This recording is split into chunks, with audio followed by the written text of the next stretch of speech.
Okay, we're looking at coastal sagebrush, Artemisia californica, or California sagebrush. This is a important constituent of the coastal sage scrub community in coastal California. So found basically on bluffs and flats above the ocean. On Santa Cruz Island, particularly on the south-facing slopes, but you'll find it really throughout the whole island. There's a lot of it here in Scorpion Canyon, both here near the pier, just as you get onto the island off the boat, and it's got this distinctive gray foliage, but you also find a large amount of it growing on the canyon walls in Scorpion Canyon. This is not sage, it is sagebrush. Common misconception is that it is a kind of sage.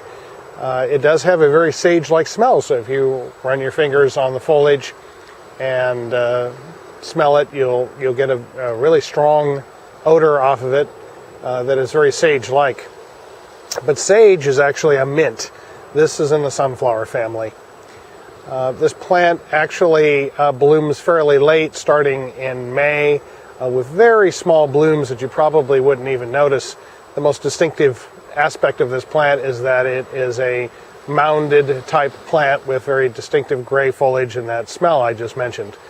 You'll notice large examples like this one right here, but also a lot of smaller ones. A fair amount of them have been planted in here in Scorpion Canyon as a restoration plant. The plant was also very important to the Chumash people on the mainland.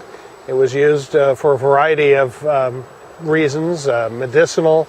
They used it as tools and arrow making, and also for purification rituals. Very important plant to the Chumash people.